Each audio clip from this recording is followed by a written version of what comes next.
Live better and longer with the Fitzness Show, hosted by fitness expert, author, and TV personality Fitz Kohler. She'll tell you why diets are dumb, supplements are snake oil, and the truth about how you can earn a lean, hard, pain-free, and athletic body. Now for our favorite bossy blonde, Fitz Kohler.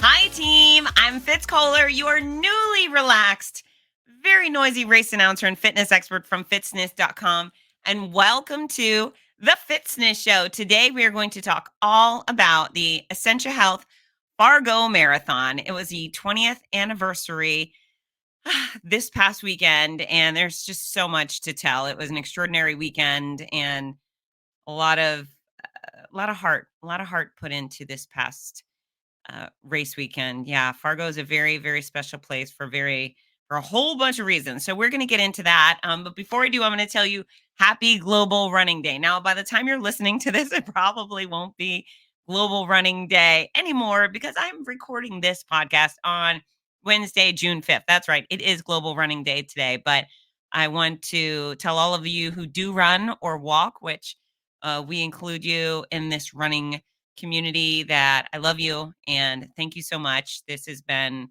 such a wonderful addition. The running has been such a wonderful addition to my career. And the best part about it is that it brings me to you. And do I love you so much? Do I love you? That's the question of the day. I mean, obviously, yes, but how much? You just don't even know. So probably better you don't know because then you'd think I was a weirdo. But when I grab you at a finish line or at an expo and I give you that big squeeze, it's because I really am desperate to give you a squeeze and show you how much I care. Because, as a fitness pro, I'm constantly twisting people's arms, trying to convince people to exercise in a variety of ways and to eat right and to get the sleep and to reduce the alcohol and remove the cranky people and all of those things. But on race day, I show up and a race organization says, "Hey, Fitz, here's 5 to 25,000 people who think exercise is a great idea today. Can you make sure they know what to do, where to go, and have a great time?" And I say, hell yeah. So the running community is certainly such a wonderful, wonderful part of my life. So happy Global Running Day to you. Know that every day could be Global Running Day because there's a quadrillion people running every day. And yeah, I think it's a pretty, pretty special thing. On the celebratory note, thank you again for all the birthday wishes. They just keep coming in. It's a week or so past my birthday, but you keep sending loves. I think people are seeing a video about my birthday and they go, "Oh no, happy birthday." So it's done. It's done. Thank you for all the wishes. You can save more wishes for next year. If you missed it, don't feel bad. Happy birthday to you. Happy unbirthday to you, et cetera, et cetera. And then before I get into Fargo, I got to tell you two things. Is number one, we still have the Find the Pink Microphone contest going on at fitzness.com. If you haven't been there, go and look for the pink graphic art microphone. So not just a picture of me holding a microphone with a pink windscreen. There's an actual graphic of a pink microphone hidden somewhere on my site. It's not hidden too deep. So trust me, you can find it. But once you do, you click on that microphone and it'll open up a little page for you to put your name in and so forth. And if you have any questions for me, you can ask it there. But I am so excited about my new hoodie design. That's what you're trying to win. If you click on the microphone and fill out that form, you will be entered to win the newest Fitzness hoodie. And the winner is going to get this hoodie before I do. I'm committed to making the very first one of these just for this pink microphone champion. And I am so excited about the design. I think you guys are going to be too. But anyways, go sign up. And then, okay, here's the second thing I want to tell you before I get to Fargo is my daughter, Ginger Bean. She texted me the other night, "Mom, pick up your phone." So I do. And then she FaceTimes me and she's at work. She works at a retail location. And she goes, "Mom, you're never going to guess who just came in here." And I couldn't guess. I was thinking maybe one of her ex-boyfriends, maybe there was some drama, etc. And she goes, "Shaquille O'Neal." I said, "What?" She goes, "Shaquille O'Neal was just in here." And I said, "No." And then she texted me a picture, which I did post on my Instagram story of her and Shaq. And this is how it all went down. Shaq's daughter is going to be a Gator, or I guess she is a Gator now. She's a freshman on the Gator basketball team. I'm guessing he was probably moving her up here to Gainesville. And He went to, well, he was going to a neighboring business and decided to look into Ginger's store. And she said she looks out and she just sees a giant man peeping in with his hands around his face saying, "Do you know who I am?" "Do you know who I am?" And she was looking, thinking, "No, I don't know who you are." Huge, scary man. And then he walked away. He goes, or he walked in the store. He goes, "Everybody knows who I am." And she goes, "Are you Shaquille O'Neal?" He said, "I am." So they had great conversation. He was super sweet, super funny, and they took an adorable picture. And yeah, he was a real doll. And this is the thing. I'm a huge fan of Shaq. Not only is he an iconic basketball player, a basketball legend, but he is just a delightful human. He has a PhD. When you're a multi million dollar or millionaire athlete, do you need to pursue your education? Maybe not necessarily, but his mom told him his education was important. So he went on, got the master's, he got a PhD. He has been deputized. He's gone to the police academy. He's a reserve police officer in South Florida. He's a DJ and he's so nice. Every time I see any social media about Shaq. He's being generous, he's being friendly, he's just an adorable human. So I was thrilled that Ginger got to meet Shaq. So I posted on my Instagram story on fitzness. I just said, I think I tagged it. Ginger met the sweetest man on earth last night, or something like that. And I tagged her and Shaq. And so I woke up the next morning and he said, "Hey, I love your Ginger." I said, "Oh, I love her too." And I said, I've been looking forward to seeing your daughter here in Gainesville as a Gator. I'm so glad you got to spend some time with mine." And he just said, "She is so polite and so lovely. You've done such a great job." He's just was such a sweet man. So Shaq, what about that? And on the bright side, I think we're probably going to get lots more Shaq in town because he's a super dad, from what I hear, and his daughter is going to be playing lots of basketball, and we have lots of games, lots of home games here at the University of Florida. So Shaq. Who knew, right? What a fun addition to our week. And Ginger was just tickled by it because he was very sweet and very silly, and she's just adorable too. If you think I'm a silly person, she is way more silly than I am, and so much fun. So blah blah blah. Shaq. Okay, now on to Fargo. So, whew, Fargo this year.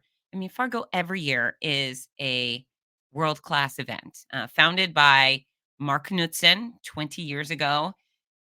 It's it's high quality. It's one of those events people around the world know. I mean, it's Fargo. Who thinks, "Hey, one day I want to go to Fargo?" But a lot of people want to go to Fargo simply because Mark Knudsen created this incredible race weekend. And it's not or a race week. It's not just a race weekend. Normally on Tuesday night, there's a cyclothon, a cycling race. And then I think it's Wednesday is, I could be getting wrong. Maybe Monday is the Fargo dog race. And then Thursday night is the kids races, which have massive amount of kids.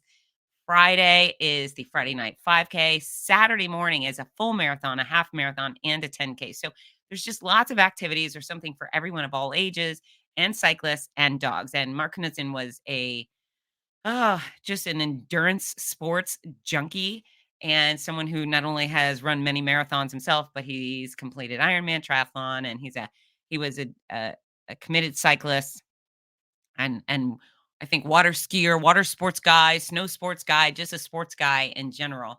So he created something phenomenal. If you're unaware, he also created the DC Wonder Woman and DC superhero series, which he chose me as a race announcer in 2018.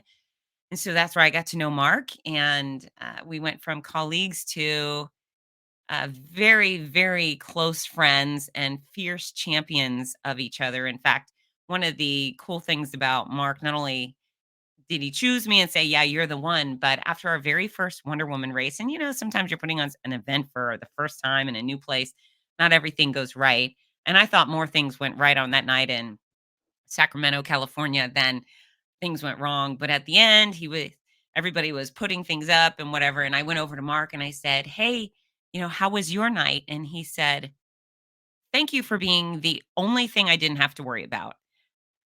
And I thought, "Oh, thank you." He goes, "You were perfect. You were the only thing that didn't go wrong. And the only thing I didn't have to worry about." And I thought, well, that's a really, really nice thing to say. So I congratulated him on a very successful event. And then we had, I think, five Wonder Woman events in 2018, and then in 2019, I think we had 10 to 12. I had to pass two off to a friend of mine. I had my friend Stephanie announce in my place because of Big Sur Marathon and LA Marathon kept me occupied. But that was the year I was sick, or one of the years I was sick. And Mark was just, he was fantastic. He believed in me. He believed I would be that I would recover from cancer. And then he was also said, "Hey, if for some reason you can't show up, even if it's the last minute, let me know. We'll take care of it."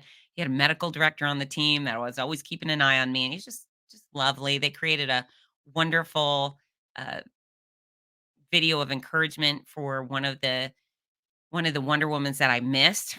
I think when I was announcing LA or Big Sur, Big Sur. Anyways, just a great guy, and we became very very close friends. And he would always tell me, he said, "I am on Team Fitz," and I would say, "I'm on Team Mark." And we had some drama. I had some mean girls involved in that Wonder Woman experience. And yeah, even I fall victim to the mean girls sometimes, but I kept my head down, and eventually Mark figured it out, and he got rid of the mean girls. He fired them from the team. But anyways, loyal and supportive and funny, and just a cool guy. So he brought me in as the announcer for Fargo after the pandemic, which I loved being there. What a wonderful event. And it's, do I come for the race directors? I do. I love my race directors. In fact, I would do anything for most of my race directors. But the community in Fargo is very unique. Fargo is just, I think anyone will tell you, they're kind.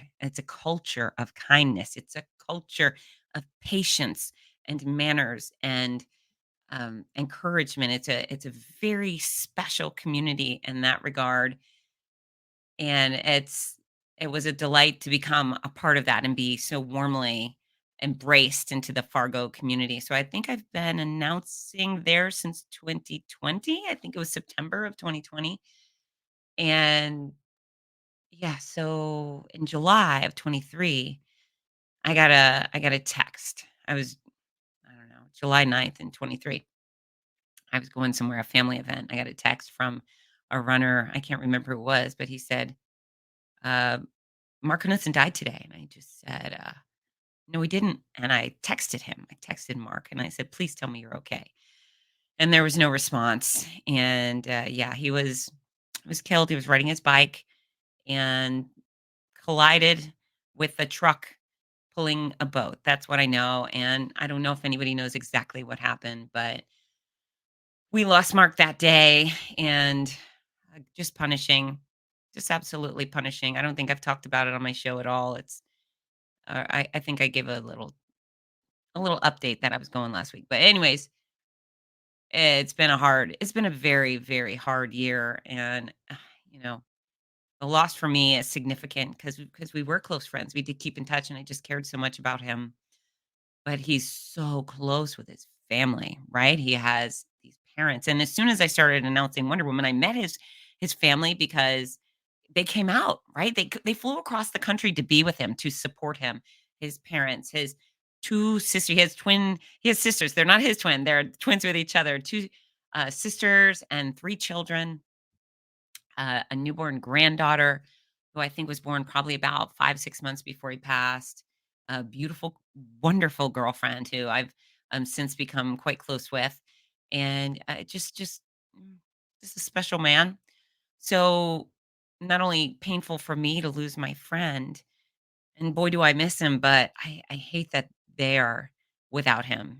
Just to see a family that's so close um, ripped apart that way is just torture to know what they must be going through. So it's just been a hard year. It's been a very, very hard year. And as soon as he passed, it was interesting. I started getting messages from people in Fargo saying, "Please come back this year. Please, I hope you're coming back this year." And I would just say, "I don't know." I mean, I'm Mark's announcer, right? Mark wasn't going to have any racers of significance without me, but the owners, the Ventures Endurance, I have no idea if they have any use for me, right, or care. Mark definitely cared, and so there was a lot of, "Are you coming? Are you coming?" And I just kept saying, "I don't know. I hope so."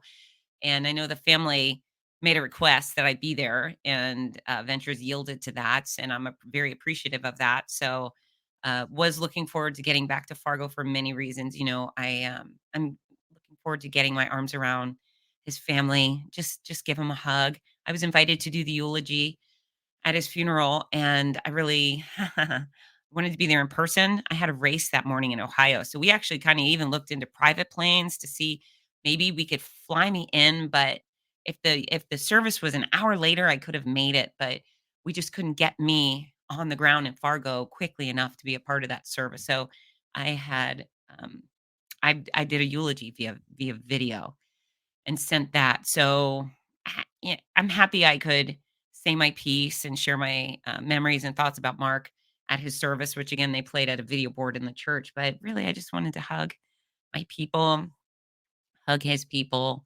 and be with that Fargo community.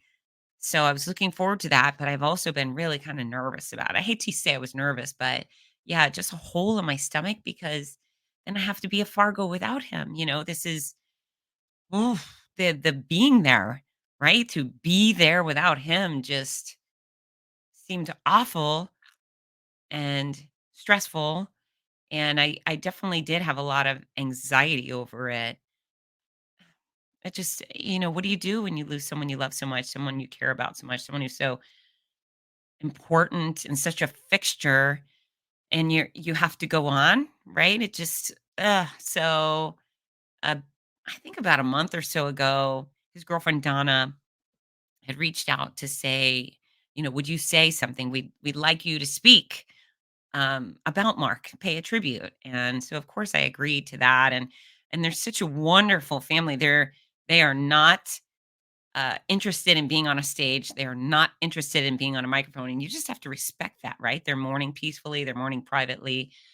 So then I was tasked with that, and I'm the girl, right? I'm happy to do it. Happy to honor my friend, but again, thinking, "Oh, man, how am I gonna get through this?" I mean, when I recorded my eulogy, I had to constantly delete massive segments of me just sobbing here at my desk to remove them. So, yeah, I mean, it's hard, as you can imagine. So, anyways, took my trip to Fargo last weekend, and, again, bittersweet on the plane, very grateful. As you've heard recently, I've had, whoa, some unfortunate travel experiences. So I was happy that all three of my flights, Gainesville to Atlanta to Minneapolis to Fargo, everything was smooth sailing, which was an incredible gift.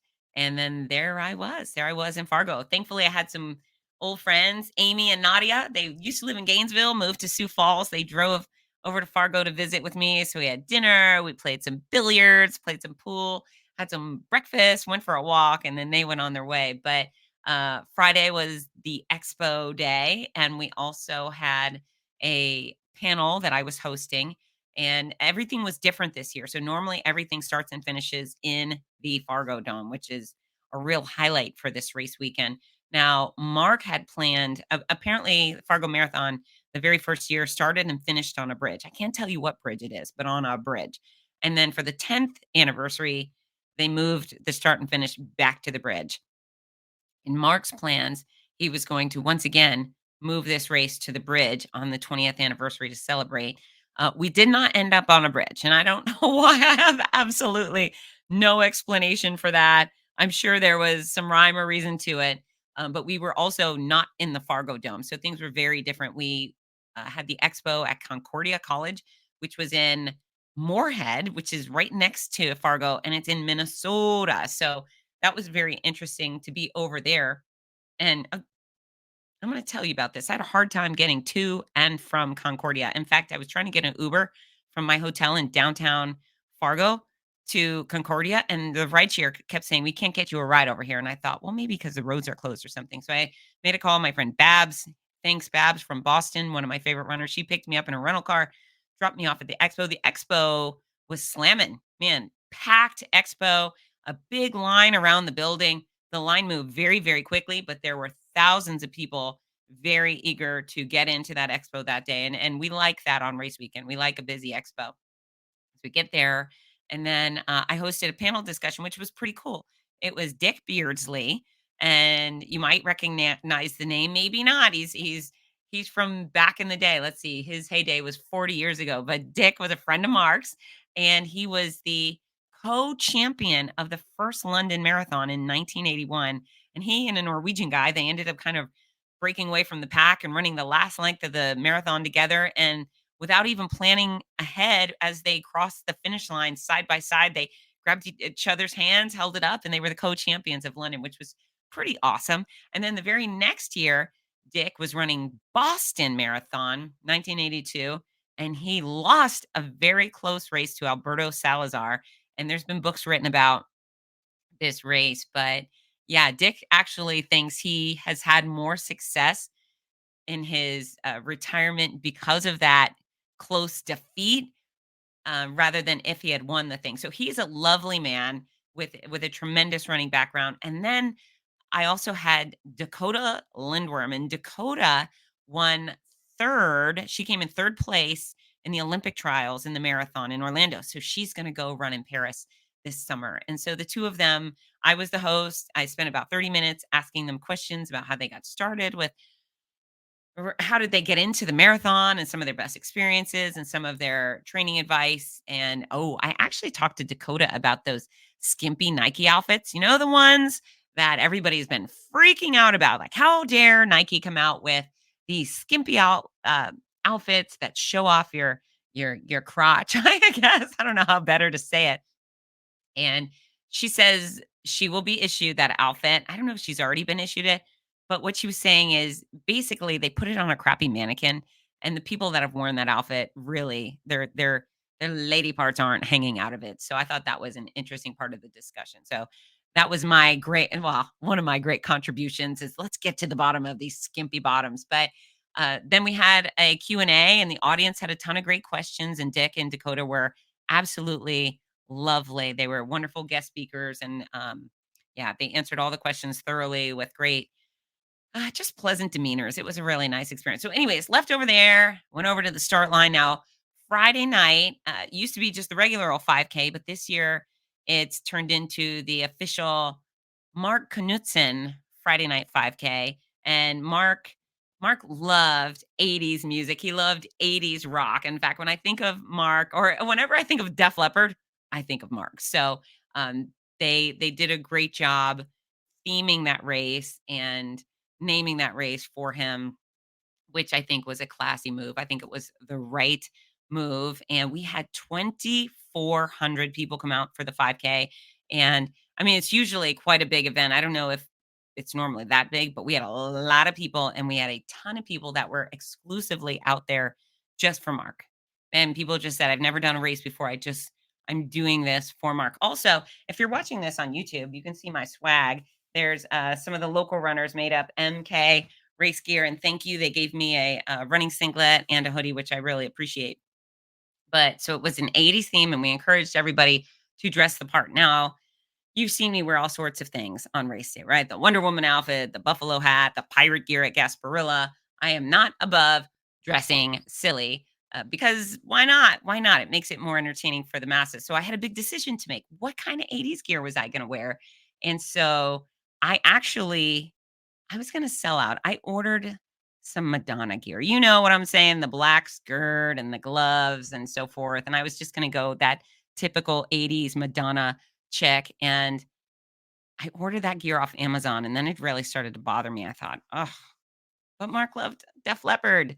I can't do Madonna. And so finally, at the last minute, I was able to go hunt down a Def Leppard shirt. I had spotted one at TJ Maxx. I took my son shopping there a few days prior, and I got back to TJ Maxx, and they still had the Def Leppard shirt. I cut the sleeves off, and I wore some shiny pants, and I felt much better about that. I thought Mark would approve of this. That Madonna outfit wasn't going to cut it for me, but the Def Leppard outfit suited me just fine.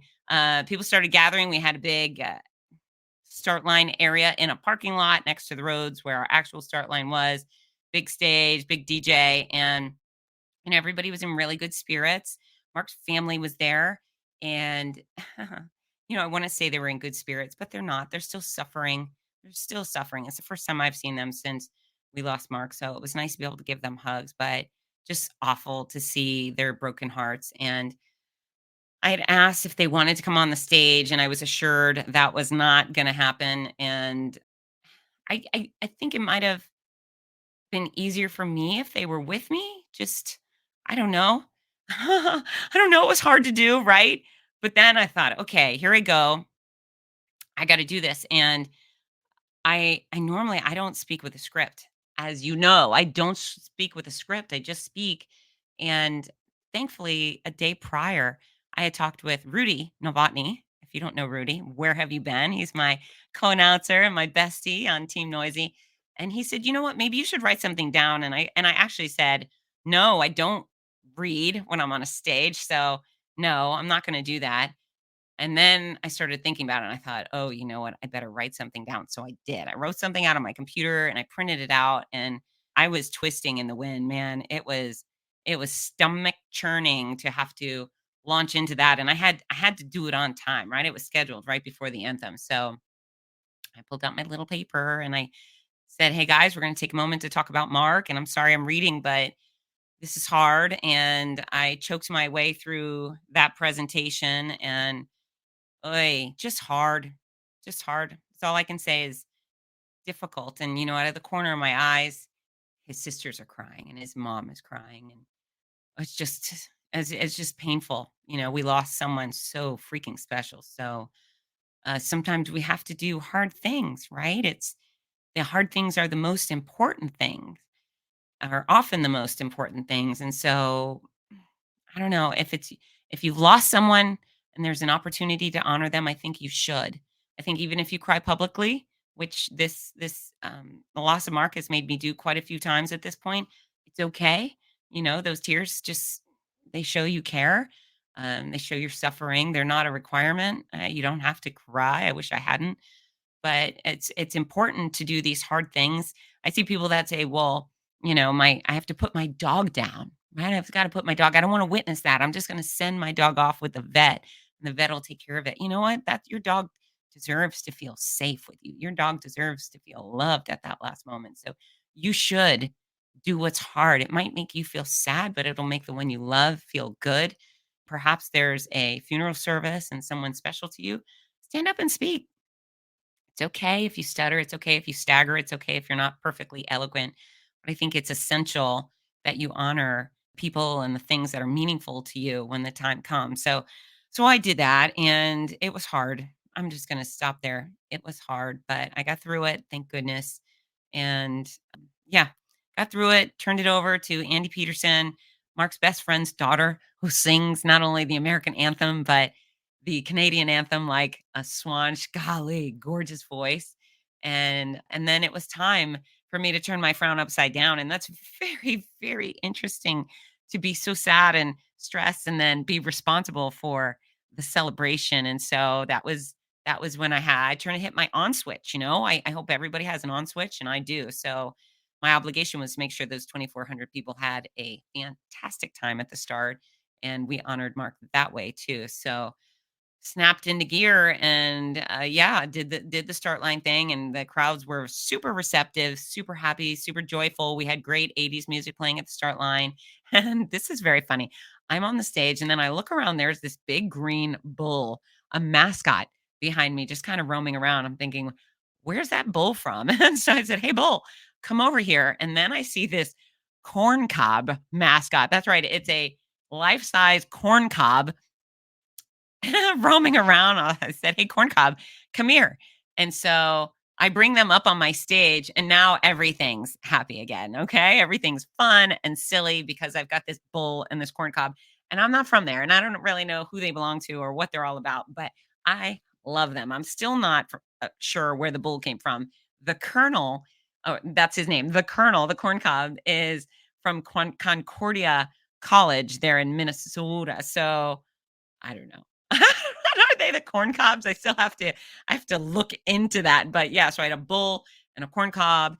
And then I think it was a hawk that I saw, and I said, "Hey hawk, come on up here." So the start line was great fun. We were running through the very narrow streets, town streets in a neighborhood right there in Moorhead. So we sent everybody off in about 10 waves. And I really love the waves because I love the start line. I find the further we go back at the start line, the more fun my participants are, the more silly they get, the more silly I get. So the mascots and the silly people and we had a super fun time. When I yelled go for the last time, then I was notified, hey, the first 5K finisher has already finished. So I grabbed my crap and I sprinted off. It was about 100 yards distance between the finish and the start and the finish line. So I ran over there, and yeah, we had our fastest few coming through the start line. So grabbed that microphone, cranked up that 80s mix, which was my mix. And I hope you know, if you come to any of my races, I purchase all that music. I mix it all custom for start and finish lines because I have very high expectations, high demands on music. It has to be a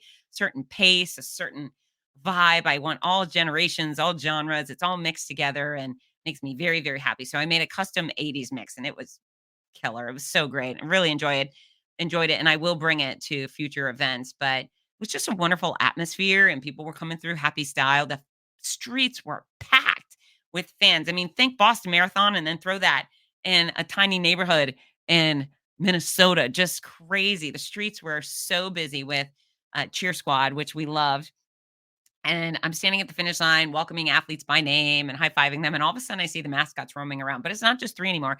Now there are seven mascots. So, and I have the NDSU, North Dakota State University. Their bison is out there in a football uniform. He kind of, I don't know what's wrong with me, but I thought this bison was kind of sexy. A mascot, and he's muscular, and he's wearing the tight football pants and the jersey. It just kind of looked hot. So, whatever. So now I'm calling, hey, bull, get over here. Hey, hawk, there's a falcon, there's a bear.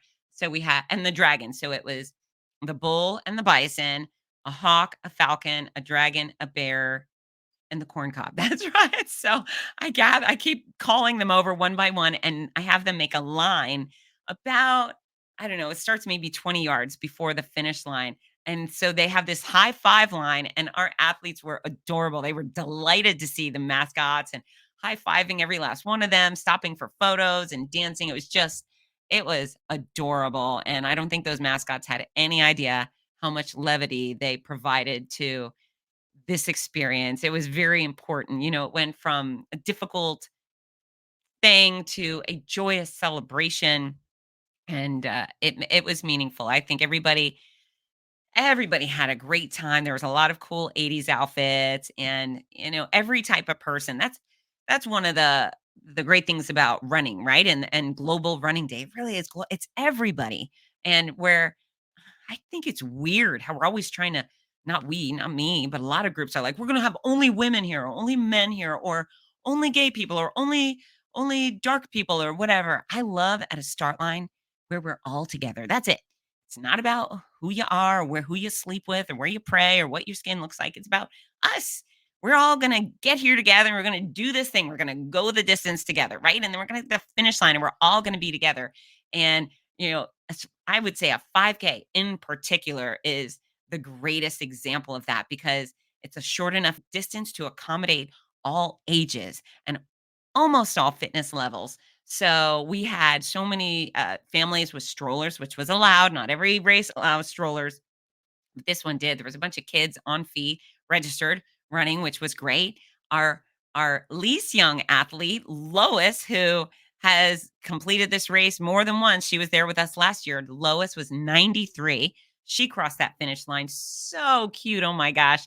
Little white hair and the big blue eyes. And she did the race with her daughter and her granddaughter and her great granddaughter. There were four generations out there, which was magnificent. And yeah, I mean, every shape, every size, everything.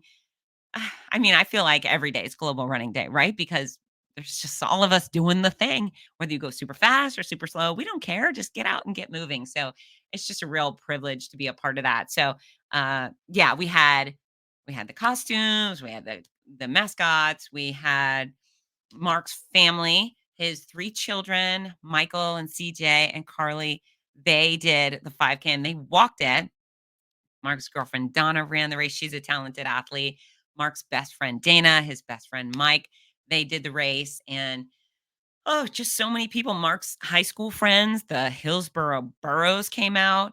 Um, just nice. Just really nice. It was just good all the way around. Oh, and the swag was really great. Black t-shirts with this cool star shape and yellow and red. It was just cool rocker gear. And you look around and you think, I think Mark would like this, right? I think Mark would be proud of this. And F everything. He should have been there, but he wasn't. So it's good to do something in his honor that you think he would appreciate. So I hope he did. I hope his family enjoyed the weekend, and I hope that Mark Knudsen Friday Night 5K sticks around for a very, very long time. Now, I told you I had a hard time getting to Concordia College because the rideshare said, "No, we can't bring you there." And I thought it was because of the road closures. So when I leave, I'm pretty much the last person to leave other than the ops people. There's no runners left.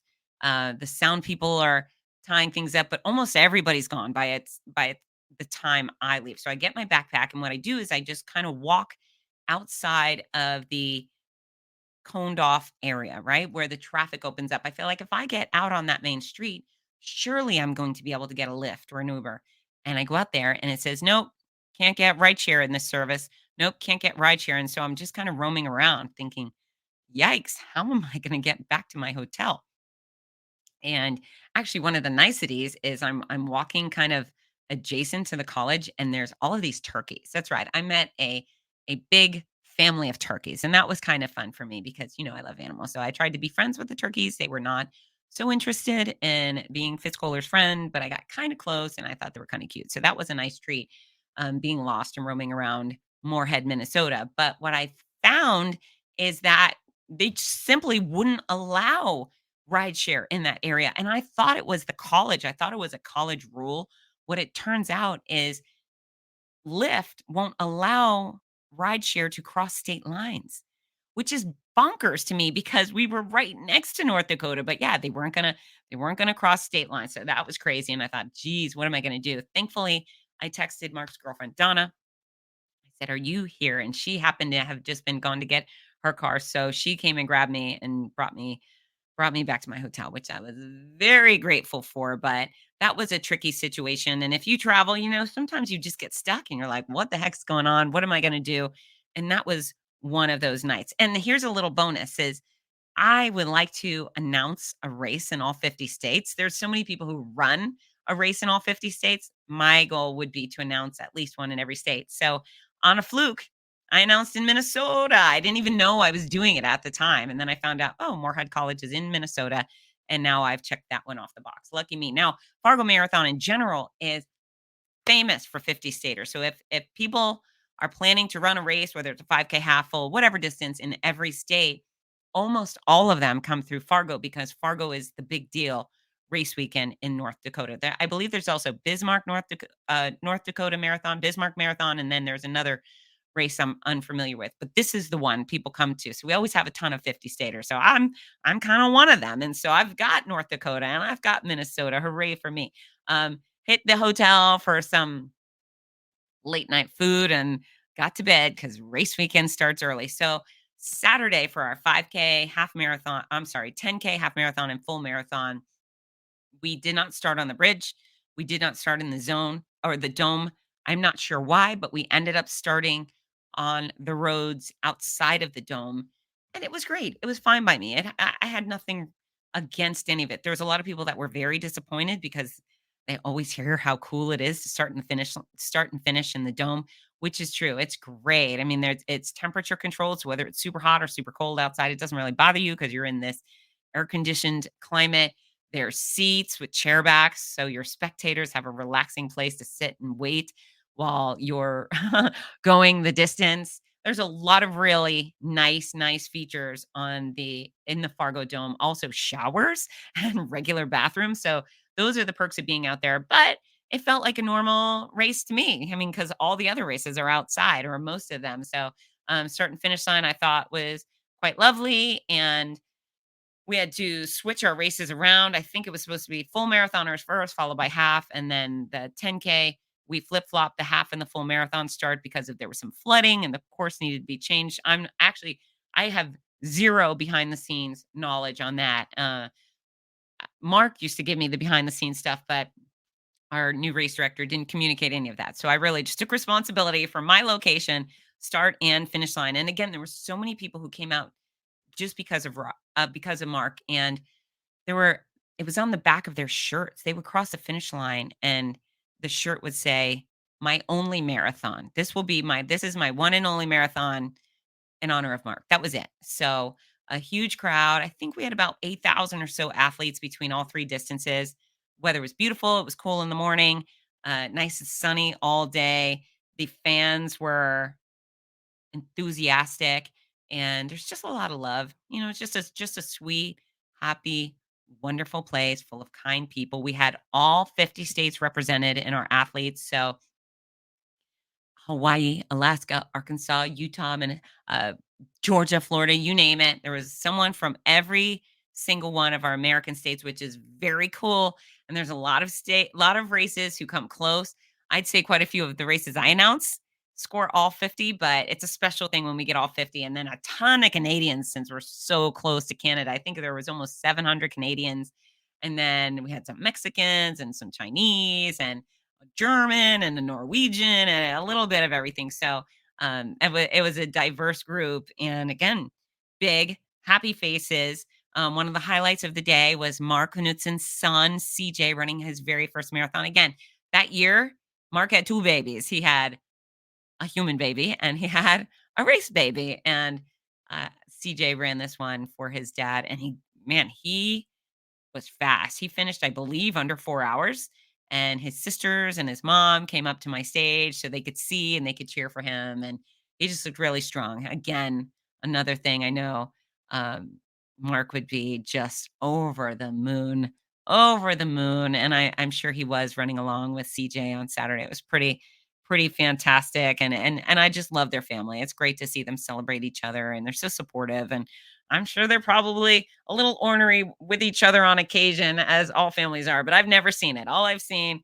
is the bright and cheery side of the Knutsons. And so that's what I'm going to harp on. I imagine the Knutsons are just perfect and they never, ever get cranky. Um, Andrea, one of the Fargo locals, one of Mark's friends, she actually came through not only with a shirt about Mark, but she had this big white flag. And, I, race announcing is a lot more than reading whatever sponsor notes. So there's a lot of race announcers who do just, if you hire a local TV guy or a local DJ, he's probably just going to sit in the booth and read whatever you tell him to read. And then he's going to say, like, bib number 1, 2, 3, 4, good job. Bib 3, 4, 5, 6, good job. That's what you're going to get. But if you have a professional announcer, there's all these things going on, and we're looking out for not only happy moments and uh, celebratory things and funny things and great outfits and anything that adds color to the experience of not only the athlete but the spectators. But then we're looking out for safety. Are there people in the finish line chute who shouldn't be there? Are people bringing their kids or babies in there? And that puts everyone at risk, including the kids and babies and those people on their last legs. And then are they bringing things into the finish line? Like bicyclists should not be in the finish line. That puts everybody in major danger. And so this woman's coming down the pipe and she's got this big white flag. And, a flag's not going to hurt anybody unless somebody's weaponizing it. But sometimes people, like now, we have heated times. People are hostile with each other, or they're protesting this or that. And I saw this white flag I didn't recognize, and I just thought, oh Lord, what is this going to be? And usually, if I see something that's off color, I just ignore it. I just say nothing.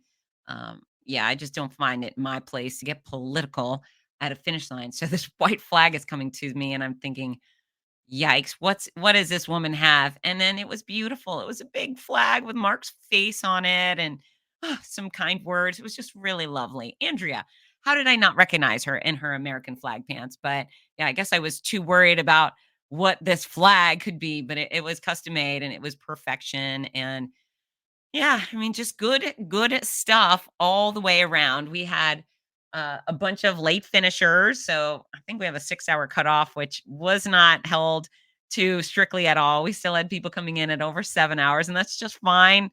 They've gone the distance, and we can be there to make their welcome warm and celebrate their finish. We're happy to do that.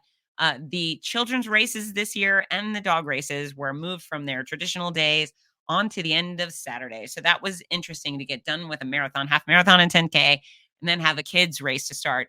Fortunately for me, I am so energized by runners of all sorts, and these kids are super silly, and their parents are so enthusiastic to have their child doing something so fantastic like a race. So my energy was there because I was excited to be with them. And as our final finishers were coming through the finish line, which is where our children were going to start, they were lining the fences. And so they were cheering for our grown-ups and our marathoners. And I would pass around my big old pink cowbell and let each of the kid have a chance, each of the children have a chance ringing that cowbell. And they were very sweet. And apparently my cowbell is too big for some little ones because they struggled with it, which was kind of comical. But yeah, once we got our final marathoner through, we sent off, I'd say, 200 kids and their parents for about 3/4 of a mile, and they were awesome. They were excited and proud, and I didn't see any tears. I don't recall seeing any tears, which is nice when you have a kids races because you never know. Sometimes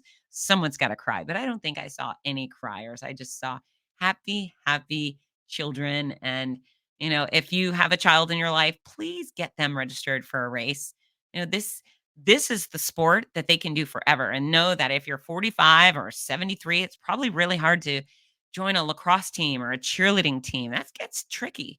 But no matter how old you are, there's always a race you could register for. Even if you're not racing, even if you're just going to go slow and get it done, go the distance, you get the shirt, you get the medal, you get the camaraderie, you get the motivation, the discipline that comes along with sports. And it's really something we want all of our little ones to start experiencing from the get-go, and make this part of their culture. Make this part of who they are, that they're a person who just registers for a race once a month. Hmm, that would be nice, right? And so, if your child is accustomed to racing, whether they run or walk, hopefully they'll continue that into their 20s when they leave their home.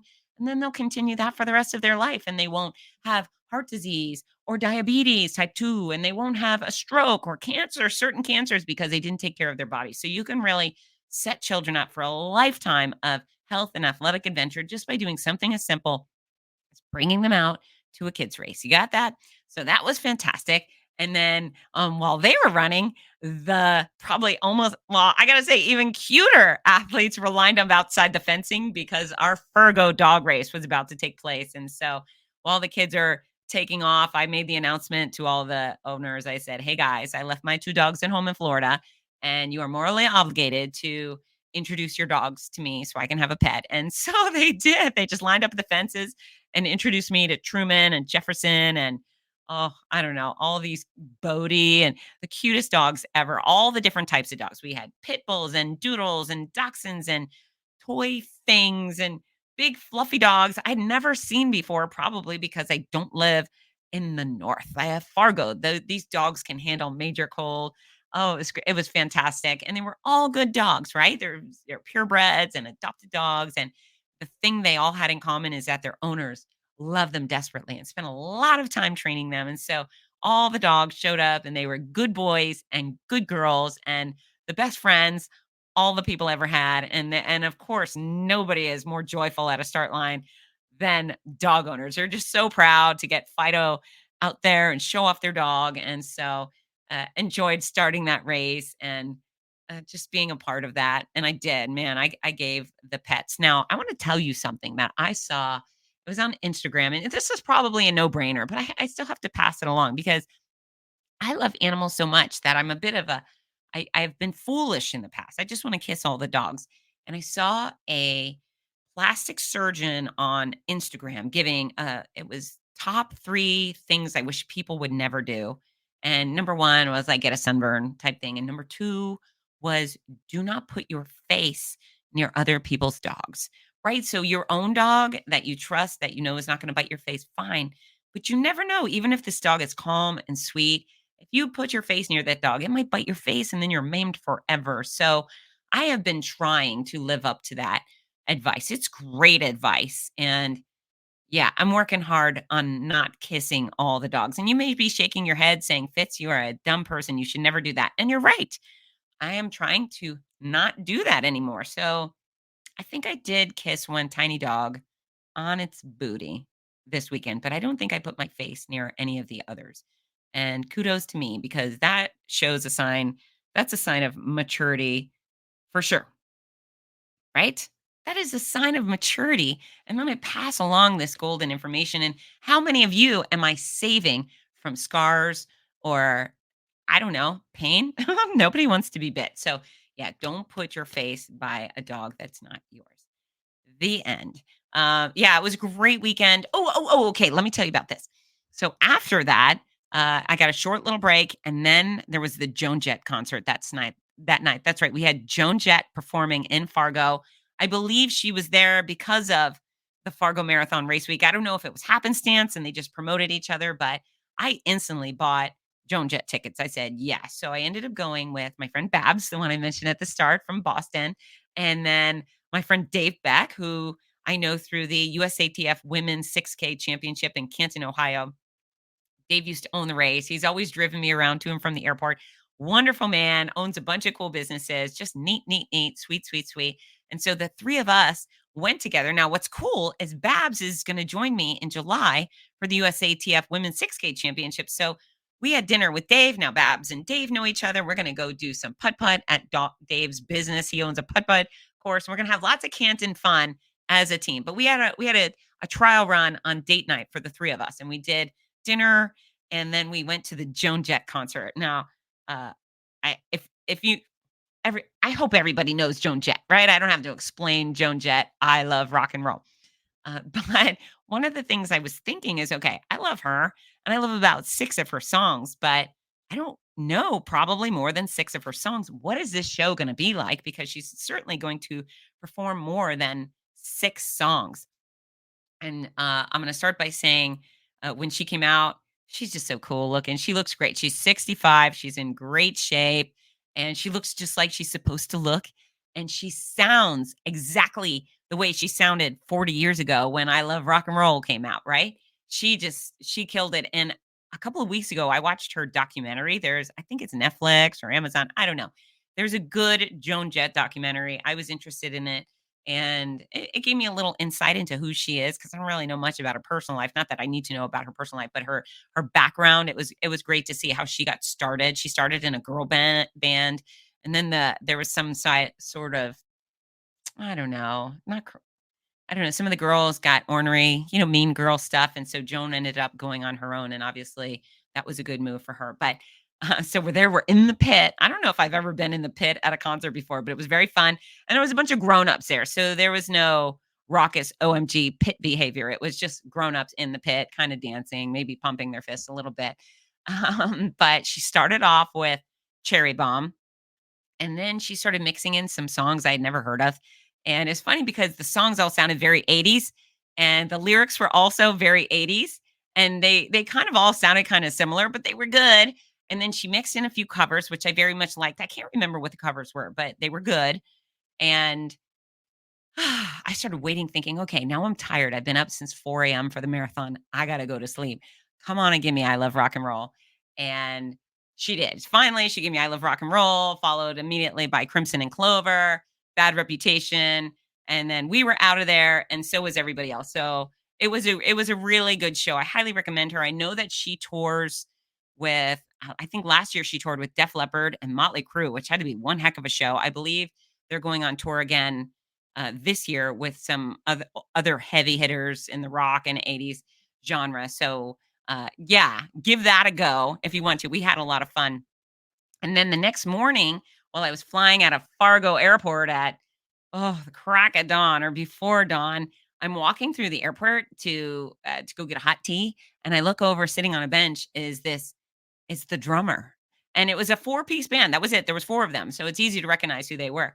And so I said, Joan Jett, drummer? And he said, yeah. So I stopped for a cute little conversation with him, and he was so nice. His name is Michael McDermott, and he's from Delray, Florida. So we started interacting about this or that. I told him I was newly playing guitar. He thought that was very cool that I was a grown up learning guitar. And he was a fantastic drummer. And so we decided to follow each other on Instagram. And he looks up fitzness on his phone and he goes, do you know Frank? How do you know Frank Sarah? And I said, what? So if you were going to follow someone on Instagram, it will tell you if any of your friends follow that person. It'll say like fitzness follows this person or whatever, someone you know. So I said, I went to high school with Frank. He goes, I was in a band with Frank. And I said, really? And then I remembered, yeah, Frank was in the band. Now, Frank was a few years older than me. He was very cool. He was a surfer guy, a pretty boy, and the swoopy, wavy hair to the side, super hot. Or at least I was a freshman. I thought he was super hot. Probably was super hot. And anyway, so now I said, he sings, right? He goes, he doesn't sing, he raps. I said, he's a rapper? He goes, yeah, and his stage name is Crime. I thought, Crime? My pretty boy surfer is Crime. So that's interesting.